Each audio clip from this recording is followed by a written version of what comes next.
질문으로 한번 시작해 볼까요? 하나님께서 솔로몬에게 나타나셨죠. 1000번제를 드리고 그날 밤에. 그래서 하나님께서 뭐라고 하셨어요? 내가 너희에게 무엇을 해주기 원하냐라고 물어보셨어요. 솔로몬은 무엇을 구했죠? 지혜를 구했습니다. 하나님께 지혜 위에 구하지 않은 것까지 덤으로 주셨어요. 만약에 오늘 그리고 이 시간에 예수님께서 오셔서 여러분에게 솔로몬에게 말씀하셨던 것처럼 한 가지 원하는 것을 말해보라고 하면 여러분은 무엇을 말하시겠어요? 예수님께서 내가 너에게 무엇이든지 해줄 테니까 한 가지만 한번 얘기해봐라. 무엇을 원하냐라고 하면 여러분은 무엇을 구하시겠어요? 뭐 솔로몬처럼 지혜를 주세요 그러지 말고 솔직하게 여러분의 삶에 있어서 네? 물질 네. 솔직해서 감사합니다. 무엇을 구하시겠어요? 답이 분명히 여러분 안에 있을까요? 아무리 어려운 문제도 내가 한 가지 들어주겠다라고 하면 당장 떠오르는 것, 가장 시급한 것, 여러분이 가장 크게 생각하는 것이 무엇인가? 아마 학생들은 공부 잘하는 방법을 물어볼 거예요. 공부 잘하게 되기를 바라겠죠. 연세 많은 분들은 건강이 참 힘들어요, 사실은. 저도 여러분의 마음을 조금씩 이해를 하고 느껴가고 다쳐보니까 더 알겠더라고요. 아마 그런 분들은 건강 때문에 고생하시는 분들은 하나님 건강한 삶을 주시되 모세처럼 기력이 쇠하지 않고 하나님 부르시는 그날까지 눈이 흐리지 않고 얼마나 좋아요. 그리고 편안하게 갈 수 있는 삶을 살기를 원합니다. 그런 얘기를 할 거예요. 권사님 말대로 어떤 사람은 돈 잘 버는 법에 대해서 돈을 그냥 싹쓸이해가지고 조금 많은 정도가 아니라 그냥 하여튼 주변에 있는 건 내가 다 모아야지 그런 마음으로 하나님께 얘기하는 사람도 있을 거예요. 저 같으면 뭘까요? 저 같으면 저는 뭐라고 생각했을까요? 뭐 예전 같으면은 뭐 목회 성공 뭐 그랬겠죠. 여러분이 잘 되는 게 제가 잘 되는 거고요. 여러분이 잘 되면 제가 기쁘고 그러거든요. 근데 지금은 좀 바뀌었어요. 하나님 말씀 보면서 하나님이 원하시는 게 있잖아요. 사람들에게 왕이든 제사장이든 지도자든 평민이든 일반 사람이든 무엇을 원하셨어요? 하나님 명령대로 순종하는 삶. 저는 지금 예수님이 오시면 순종하면서 사는 삶을 살고 싶습니다. 순종하는 것 같아도 어때요? 마음이 해이해지고 헷가닥 돌아서요. 그냥 일상으로 젖어들고 그냥 세상에 그냥 또 마음 빼앗기고 자꾸 반복해서 말씀드리는데 의식의 흐름대로 살아가요. 감정대로 살아가요. 상황대로 살아가요. 인간은 사회적 동물이잖아요. 그때 떠오르는 생각, 그때 떠오르는 감정대로 살아갈 수밖에 없어요. 그러면 하나님 말씀은 온데간데 없이 사라져요. 그러지 않았으면 좋겠어요. 하나님의 말씀에 의해서 순종하면서 평생을 살아가면 얼마나 좋을까. 오늘 본문에 나타난 제자들은 예수님께 구한 것이 있었어요. 1절을 보시면 예수께서 한 곳에서 기도하시고 마치심에 제자 중 하나가 여짜오되 주여 요한이 자기 제자들에게 기도를 가르친 것 같이 우리에게도 가르쳐 주시옵소서. 제자 중에 한 사람은 주님께 무엇을 요청했어요? 제자들이 구한 건 우리에게 기도를 가르쳐 주세요. 저는 이 질문이 되게 고맙게 생각되는 건 뭐냐면요. 바로 저와 여러분이 해야 될 질문을 대신해서 해줬어요. 그리고 예수님께서 그것에 대한 답을 해주셨어요. 누구에게? 제자들에게요? 아니요, 저와 여러분에게. 오늘 이 말씀을 가지고 주님이 가르쳐 주신 기도대로 그렇게 기도할 수 있는 기도의 삶을 살아가는 저와 여러분들에게 간절히 소망합니다. 왜 제자는 이렇게 기도를 가르쳐 달라고 질문을 했을까요? 기도에 대한 궁금증, 기도에 대한 갈증, 왜 기도에 대한 목마름이 생겼을까요? 저는 그 이유를 1절에서 2개를 찾아봤어요. 첫 번째 이유는 요한이 자기 제자들에게 기도를 가르쳐 준 것처럼 우리에게도 가르쳐 달라고 얘기했어요. 그러니까 제자가 보기에 기도만큼은 어때요? 예수님의 제자들보다 요한의 제자들이 더 부러웠다는 거예요. 어떤 가르침이었길래 예수님의 제자들이 요한의 제자들, 기도를 가르쳐 주신 그것에 대해서 부러워했을까? 그 내용은 우리가 알 수가 없죠. 저는 기도에 대한 제자들의 갈증과 목마름은 요한의 제자죠. 남의 떡이 더 커 보이죠. 거기에서부터, 부러움에서부터 시작됐다고 볼 수도 있어요. 근데 더 큰 이유는 제가 묵상을 하면서 오늘 말씀 속에서 처음 보이는 부분인데요. 두 번째 이유가 더 커 보였어요. 그전에는 첫 번째 이유를 크게 봤거든요. 근데 묵상하면서 두 번째 이유가 더 커 보이더라고요. 그게 뭐냐면 1절의 첫 부분이에요. 뭐라고 나와요? 예수께서 한 곳에서 기도하시고 마치셨다라고 얘기하고 있어요. 제자들은 예수님이 기도를 마치실 때까지 어땠을까요? 예수님의 기도하는 모습, 예수님이 깊이 기도하시는 모습을 엿보고 직접 볼 수 있는 이 특권이 있었어요. 예수님의 기도가 무엇인가? 저는 제자들이 기도에 대한 이 궁금증, 목마름, 갈망이 바로 예수님의 기도를 엿보는 그 모습에서 아마 생겼다고 생각을 해요. 무슨 말이냐면 기도를 마치고 예수님이 제자들을 향해서 걸어오실 때 예수님의 얼굴이 어땠을까요? 예수님의 얼굴이 기도를 다 마치고 제자들을 향해 걸어오실 때 제자들은 예수님의 얼굴을 어떻게 봤을까요? 그냥 똑같이 봤을까요? 예수님의 얼굴에 비친 거룩한 광채를 보지 않았을까요? 설명하기 어려운 이 신비로움에 예수님이 둘러싸이는 거예요. 그러면서 제자들이 어떠한 갈망이 생겨요? 나도 예수님처럼 기도하고 싶다. 어떻게 기도해야 될까? 주님은 어떻게 기도하시나? 주님, 예수님의 기도를 좀 가르쳐 주세요. 그러니까 세례 요한의 기도를 그것과 비슷한 것을 가르쳐 달라고 한 것이 아니고요.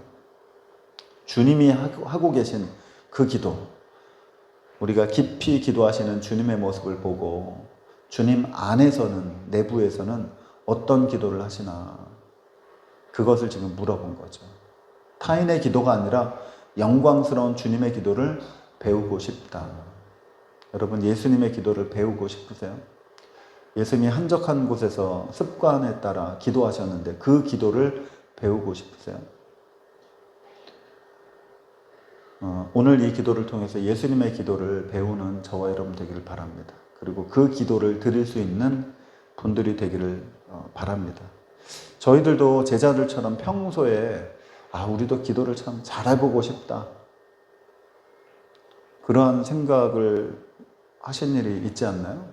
저도 참 기도 좀 잘했으면 좋겠다. 근데 그 기도는 뭐냐면 청산 유수처럼 화려한 그런 언변의 기도예요. 사실 이 사람의 욕심이에요. 기도를 잘하고 싶다가 아니라 주님의 기도를 배우고 싶다. 그 기도로 기도 생활하고 싶다. 그러한 갈망과 열망이 막 일어나서 오늘 주님이 말씀하신 이 기도의 내용을 배우고 익히는 분들이 다 되기를 간절히 소망합니다. 본문 2절에 예수님은 분명히 말씀하셨어요. 너희는 기도할 때 이렇게 하라고 하시면서 두 가지를 가르쳐 주셨어요. 2절부터 4절까지 첫 번째, 우리가 잘 아는 주기도문을 가르쳐 줬죠. 그리고 5절부터 13절까지는 두 번째 기도에 대한 가르침인데 비유를 통해서, 이야기를 통해서 예수님이 기도가 무엇인가 가르쳐 주셨어요. 첫 번째 기도는 주기도문이에요. 두 번째 비유는 기도의 방법을 가르쳐 주셨어요. 그러니까 주기도문이 무엇인지 첫 번째부터 한번 보실게요. 여러분은 주기도문을 어떻게 생각하세요? 우리도 예배 마칠 때 주기도문하고 마치겠습니다. 구역 예배할 때도 그렇고 오랫동안 주기도문 하면 예배를 마칠 때 마무리로 하는 기도, 그렇게 아주 익숙해 있어요. 또 주기도문은 어때요? 끝까지 암송하는데 지금 세번역 이전에 주기도문은 우리가 주로 암송해서 했었어요. 눈 감고 했었어요. 유치부 때부터, 아주 어렸을 때부터 그렇게 훈련을 받았어요. 만약에 어떤 장로님이 눈을 뜨고 글자를 하나하나 보면서 주기도문을 하는데 떠듬떠듬 한다고 생각해 보세요. 장로님이. 여러분 어떻게 생각하시겠어요? 저건 좀 이상하다. 주기도문도 잘 못 외우는데, 암송하지 못하는데 어떻게 장로님이 됐을까? 그런 생각하지 않겠어요? 평신도들도 다 잘 하는데 장로님이 신앙이 없는 분인가? 그렇게 생각이 될까? 근데 예수님께서 그렇게 암송하라고, 외우라고 이 주님의 기도문을 가르쳐 주셨을까요? 예배 말미에 예배를 마무리하는 기도로 해라라고 가르쳐 주셨을까요? 저는 전혀 그렇지 않다고. 예수님이 외우라고, 잊지 말라고 알려주신 기도문이 아니에요. 예수님 뭐라고 말씀하셨어요? 너희는 이렇게 기도하라. 그러니까 기도의 표본을 가르쳐 주셨어요. 기도의 본질을 가르쳐 주셨어요. 암송을 해서 기도하라가 아니라 이러한 방식으로 기도를 해라. 지금 알려주는 기도의 내용을 잘 듣고 그 내용에 따라 이러한 방식으로 기도를 하라고 주님이 가르쳐 주셨어요. 어떤 방식이에요? 2절을 보시면 처음에 아버지여, 이 아버지의 호칭을 우리가 여러 가지로 붙일 수 있죠. 아버지여, 하늘에 계신 우리 아버지, 아버지 하나님, 나의 아버지, 나의 하나님, 여호와 나의 하나님, 여러 가지로 붙일 수 있어요. 두 번째, 이름이 거룩히 여김을 받으시오며, 똑같이 앵무새처럼 반복해서 하라는 기도가 아니고요. 뭐라고 얘기하세요? 누구의 이름이 거룩히 여김을 받아야 돼요? 아버지 하나님의 이름이 거룩히 여김을 받으라. 그러면 어떻게 기도해야 될까요? 어떠한 내용으로 기도해야 될까요? 하나님 아버지의 이름이 거룩히 여김을 받을 만한 내용으로 기도를 해야 되지 않을까요? 그 다음 보시면 나라가 임하시면, 누구의 나라예요? 아버지 하나님의 나라죠.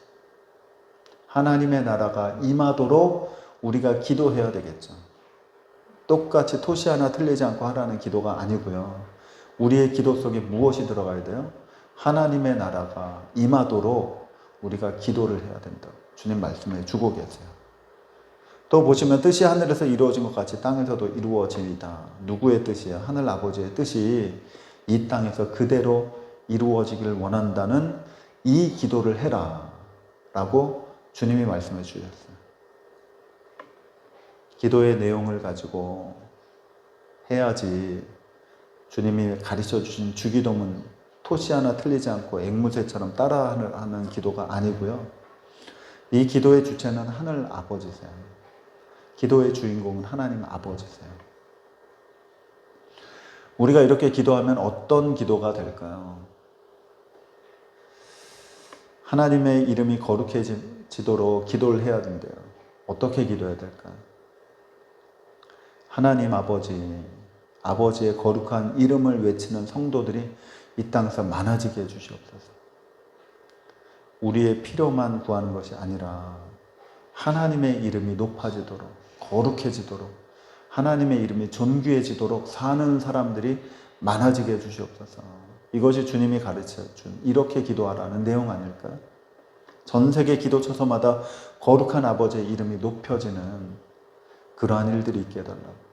그러니까 수많은 방법으로 하나님 아버지의 이름이 거룩해지기를 위해서 기도할 수 있어요. 여러분이라면 어떻게 기도하시겠어요?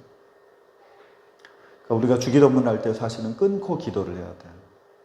끊고 그 내용에 따라 우리의 언어로, 나의 생각으로 다양하게, 주제는 똑같으나 표현 방식은 서로 다르게 우리가 기도를 해야 돼. 끊고 기도를 해야 돼. 끊고.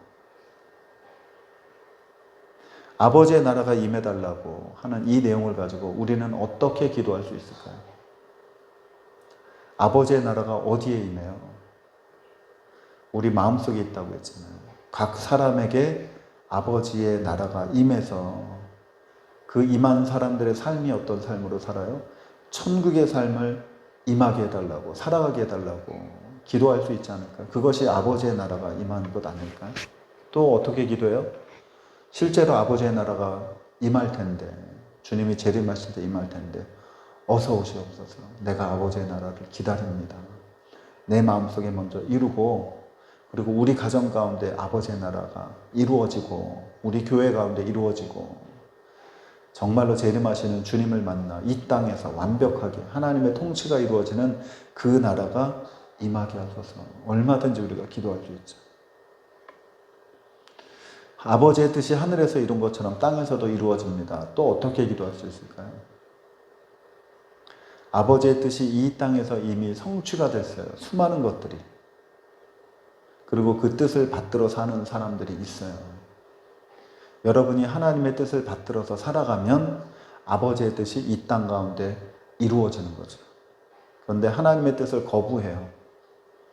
교회 생활하면서 내 이익만 쫓아가요. 하나님의 뜻하고는 무관하게 살아가요. 그러면 아버지의 뜻이 이 땅 가운데 이루어지지 않는 거죠. 그것에 대해서 애통하고, 나부터 먼저 실천해 보겠다고, 부족하지만, 불완전하지만 그렇게 한번 해보겠다고 간절히 기도하는 것이 주님이 말씀하신 이렇게 기도하는 내용 아닐까요? 그런 식으로 계속 기도할 수 있어요. 우리에게 날마다 일용할 양식을 주시옵소서. 여러분, 식사 기도를 어떻게 하고 계세요? 식사 기도를 여러분들이 어떻게 하고 계세요? 어떤 내용으로 기도하시나요? 예전에는 우리가 노래를 불렀어요. 날마다 우리에게. 여러분, 개인적으로는 식사 기도를 어떻게 하세요? 그냥 눈 감았다 탁 뜨고 아버지 했습니다 그러고 아버지 감사합니다. 잘 먹겠습니다. 고맙습니다. 땡큐 아버지. 그리고 눈 뜨고 그렇게 아주 짧게 간편하게 식사 기도하잖아요. 우리가 어떻게 기도를 해야 될까요? 어떻게 기도해야 날마다 일용할 양식을 주신 하나님 앞에 기도를 드릴 수 있을까요? 저는 이 음식이요, 제 입으로 들어오기까지 수많은 사람들의 수고와 희생이 있어요. 헌신이 있어요. 노력이 있어요. 땀을 흘려요. 그리고 수많은 사람들이 그렇게 할 수 있도록 근본적으로 하나님이 이른 비와 늦은 비를 주세요. 날짜를 주세요. 더위와 추위를 쉬지 않게 해주세요. 낮과 밤이. 하나님이 그렇게 해주셔서 농부들이 땅에서 땀을 흘리며 씨앗을 갖고 열매를 맺어요. 그러고 끝나나요? 누군가 이거를 갖고 마트로 가져오잖아요. 시골에서 도시로 가져와요.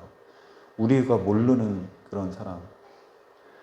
도시로 가져오면 어떻게 해요? 집까지 우리가 또 가져와야 되잖아요. 그런 수많은 절차가 있어요.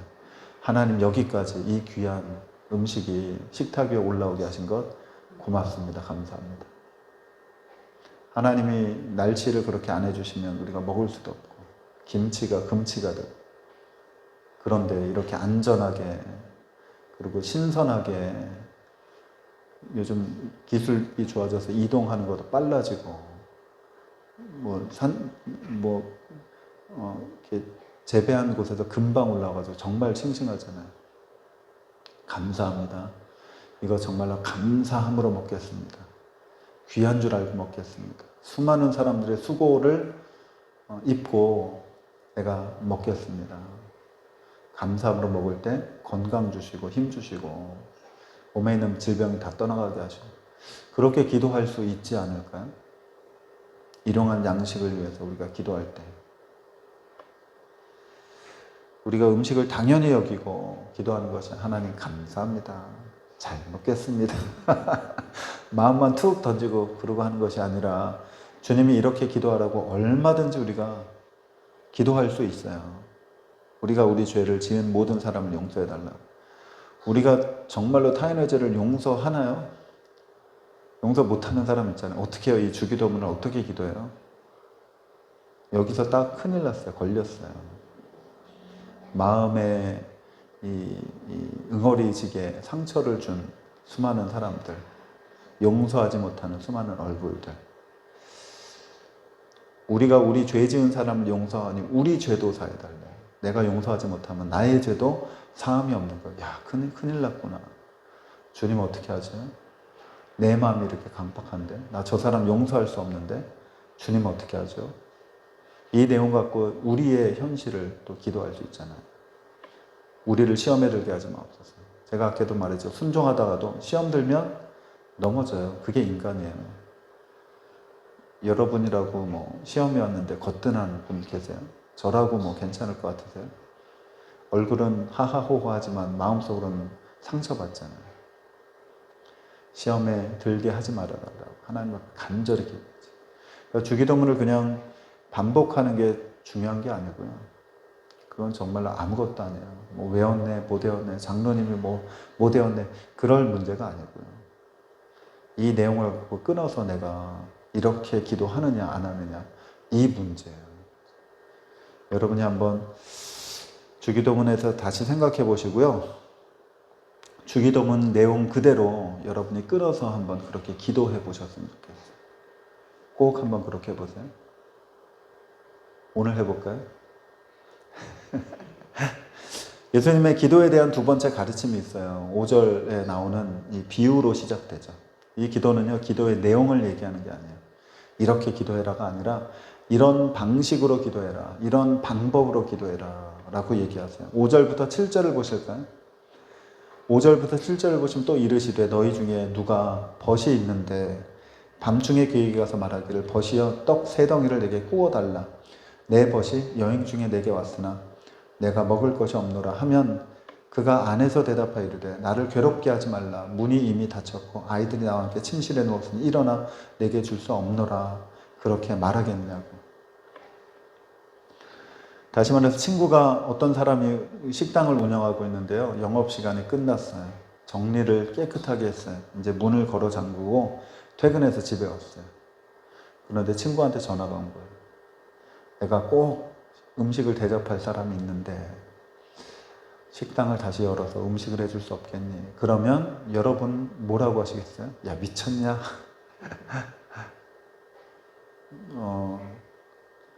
뭐 다른 방법을 얘기하겠죠. 야, 24시간 한번 가봐. 다른 데 가봐. 뭐 그렇게 얘기하겠죠. 열어달라고 하면 열어줄 사람이 있겠어요? 근데 열어줄 방법이 있다는 거예요. 어떻게 하면 식당을 오픈해서 음식을 차려서 대접을 할 수 있을까요? 저라면은 제가 밥을 먹일 사람이 내일이면 생을 마감합니다. 그런데 이 사람이 마지막 소원으로 너희 식당에서 밥 한 번 먹는 게 소원이더라. 한번 해줄 수 있겠니? 그러면 그 친구가 어떻게 할까요? 열어줄 수도 있지 않을까요? 마음의 감동을 받아서 마음이 움직인 거예요. 그 전까지는 움직이지 않았는데. 그러니까 주님이 기도하라는 내용은 뭐예요? 마음이 움직이도록 기도해라. 야, 미쳤냐? 이 시간에 뭐 그런 얘기를 해? 그리고 전화 끊어버리는 그런 기도가 아니라 야, 그래? 그럼 내가 해줄게. 잠깐만 기다려. 식당 얼마 걸리니까 몇 시에 와. 그럼 내가 다 준비해놓을게. 마음을 움직이는 기도를 해라. 라고 주님이 얘기해 주고 계시는 거예요. 첫 번째는 기도의 내용을 가지고, 주기도문 내용 가지고 이렇게 기도하고, 두 번째는 그 기도의 내용을 그냥 기도하는 것이 아니라 하나님의 마음을 움직일 수 있도록 기도를 해라. 라고 얘기해 주고 있어요. 8절을 보실까요? 내가 너희에게 말하노니, 예수님이 이 이야기를 해석해 주시는 거예요. 비록 벗됨으로 인하여는 일어나서 주지 아니할지라도 그의 간청함을 인하여 일어나 그 요구대로 줄. 주님 뭐라고 얘기하세요? 어떻게 기도하라고? 어떤 방법으로 기도해야 마음이 움직인다고요? 간청하라, 간청. 간절히 기도하라, 간절. 기도는 저는 이해를 못했어요. 기도가 되게 힘들대요. 기도를 하고 나면 막 다 소진된대요. 에너지가 다 빠져나간대요. 아니, 기도를 하면 힘을 받아야지 왜 힘이 빠져? 그렇게 생각했어요. 그런데 간청을 하면 어떻게 될까요? 몸에 있는 힘이 빠져나갈까요? 아니면 더 쌓일까요? 그 친구의 간청하는 기도가 바로 이루어지는 기도, 응답받는 기도다. 주님이 지금 저와 여러분에게 얘기해 주고 계세요. 이 간청하는 기도가 억지로 받아내려고 괴롭히는 게 아니고요. 뭐 배째라고 들어 눕는 기도가 아니고 될 때까지 하나님 바지끄러기 잡고 내가 하리라, 그런 기도가 아니고요. 절실함, 간절함, 진지함, 굳은 결의, 하나님을 감동시킬 요소로 기도를 하는 거지 괴롭힐 마음으로 기도하는 것이 아닌 거예요. 하나님의 마음을 감동시키는 기도의 방법을 예수님께서 9절에서 말씀하고 계세요. 9절 찾으라 그러면 찾아낼 것이요 문을 두드리라 그러면 너희 열릴 것이니 구하는 이마다 받을 것이요. 이 기도를 어떻게 생각하세요? 찾으라, 구하라, 두드리라 그러면 열릴 것이다.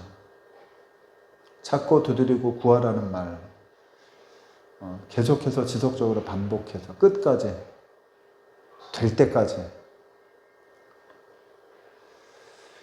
저는 근데 지속적으로 반복해서 될 때까지 안 해준다 그러면 막 바지끄러기 잡고 애원하고 떼쓰고 그런 기도처럼 들리지 않고요.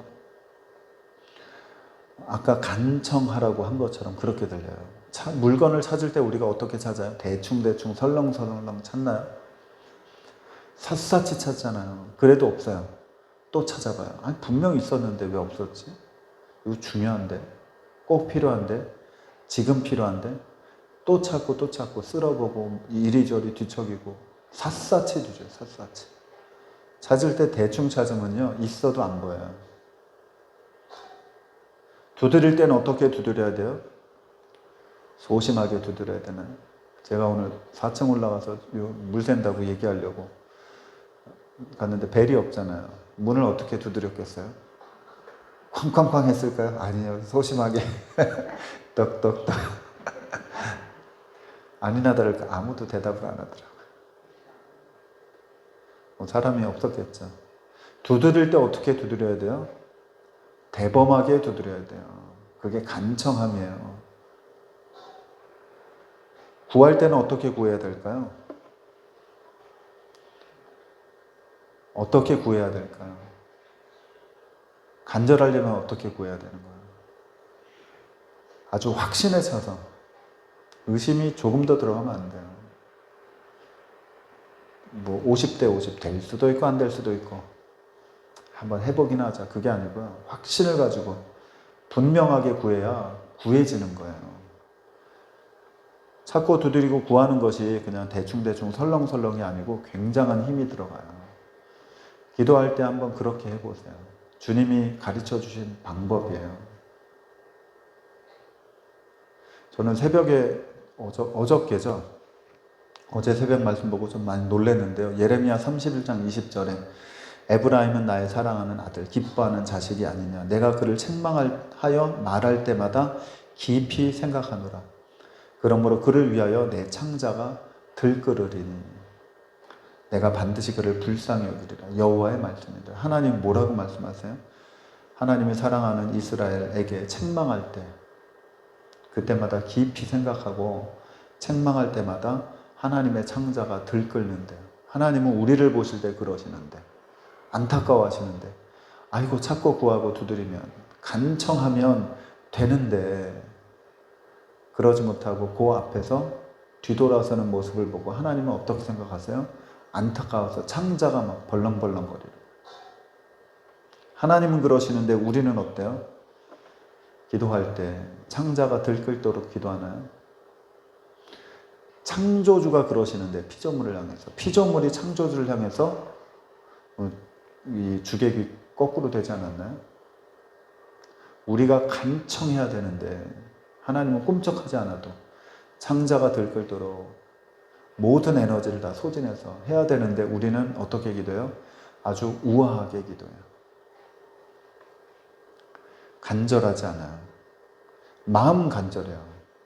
그런데 우리가 실제로 하는 기도는 어때요? 아주 편안하게 우아하게. 우리의 한계를 뛰어넘어서 막 창자가 끊어지는 간절한 기도를 정말로 저와 여러분들이 하라고 예수님이 가르쳐 주셔서 이것이 기도응답의 방법이다. 그러면서 주님께서 약속의 말씀을 13절에 하셨는데요. 뭐라고 하시냐면 너희가 악할지라도 좋은 것을 자식에게 줄 알거든 하물며 너희의 하늘 아버지께서 구하는 자에게 성령을 주시지 않겠느냐. 기도응답에 대해서 갑자기 성령이 등장해요. 아니 기도를 하면 그 기도에 대한 응답을 해주시지 왜 성령에 대한 말씀을 해주실까. 좀 안 맞는 것 같고 그렇거든요. 근데 곰곰이 생각해 보니까 아니에요. 성령님을 주시면 무슨 일이 생기나요? 저는 기도의 가장 빠르고 확실한 기도 응답은 성령의 역사로 이루어집니다. 이 권사님이 지금 70일 작성 기도를 하고 있어요. 그 기도에 대한 응답이 무엇으로 이루어지나요? 성령의 역사. 기적은 무엇으로 이루어지나요? 성령의 능력이죠. 주님께서 기도의 내용과 기도의 방법을 가르쳐 주시면서 가장 최선의 훌륭한 기도의 응답은 바로 성령이다. 성령을 받아라. 그렇게 말씀해 주고 있어요. 참 신기한 게요. 그냥 침묵 기도하고 조용히 묵상 기도하고 하면 생각은 맑아져요. 하나님과 가까이 있는 것 같아요. 그런데 마음은 그냥 고요해요. 근데 부르짖고 찾고 간구하고 기도하면요, 저도 모르게 마음이 막 일어나요. 성령의 이 움직임인 것 같아요. 성령께서 감동을 주세요. 그래서 어제까지는 힘들었는데 현실은 하나도 안 바뀌었는데 오늘은 성령께서 나를 움직이고 이끄시니까 힘들게 안 느껴지는 거예요. 그게 성령의 역사고 기적이죠. 능력이죠. 우리가 기도를 할 때 간절하게 성령 충만함을 받도록, 기도 횟수만 채우는 기도가 아니라 정말로 하나님 앞에 간절히 기도하면 하나님께서 성령을 안 주시겠느냐라고 예수님께서 말씀해 주셨어요. 저는 저와 여러분이 성령 받는 기도, 성령을 체험하는 기도, 우리의 마음에서 막 성령이 일어나는 그런 기도 생활을 하는 분들이 되기를 간절히 소망합니다. 저의 요즘에 마음에서 제 마음을 흔들고 있는 주제이기도 해요. 기도로 일어나자. 성령께서 기도를 통해서 내 마음을 주장하시게 하자. 그래서 결국에는 순종하는 사람이 되자. 말씀대로 사는 사람이 되자. 그러면 하나님이 하신다. 그러면 기도 제목은 저절로 이루어진다. 이것이 요즘 제가 묵상하고 간절히 붙잡고 있는 내용들이에요. 저와 여러분이 그러한 기도의 생활을 해서 주님이 약속하신 대로 그대로 살아드리는 저와 여러분들을 간절히 소망합니다. 잠깐 기도하시겠습니다. 주님, 제자들이 예수님 앞에 간절히 구한 것이 있는데 기도하는 어떻게 기도해야 될지 기도를 가르쳐달라고, 주님의 기도를 가르쳐달라고 하시면서 주님은 어떻게 기도하시는지 주기도문 내용을 통해서 우리에게 가르쳐 주셨습니다. 이것을 반복하라고 가르쳐 주신 것이 아니라 이것을 가지고 우리의 삶에 적용하여 나의 형편에 맞게 그 주제를 가지고 기도하라고 말씀해 주셨습니다. 그 안에는 하나님의 이름과 하나님의 나라와 하나님의 뜻이 포함되어 있고, 또 우리에게 필요한 일용할 양식과 또 죄 용서함과 시험받지 말아야 될 것들과 그러한 우리에 대한 부분을 주님께서 말씀해 주셨습니다. 우리 이것 가지고 풍성한 기도의 내용을 주님께 올려드리는 하나님의 사람 되게 하여 주시옵소서. 뿐만 아니라 어떤 방법으로 기도해야 되는지 비유를 말씀해 주시면서 간청해야 마음의 감동을 받아 하나님도 움직이시고 성령께서도 일하신다고 간절히 기도하라고 말씀해 주셨습니다. 아버지 하나님, 너는 내게 부르짖으라. 그러면 내가 응답하겠고 크고 놀라운 비밀을 가르쳐 주신다고 말씀해 주셨습니다. 하나님, 부르짖을 때 그러한 일이 있겠다고 분명히 말씀해 주셨습니다. 하나님, 이제는 정말 간절하게 하나님 기도하는 기도의 공동체가 다 되게 하여 주시옵소서. 예수님의 이름으로 기도드립니다. 아멘. 우리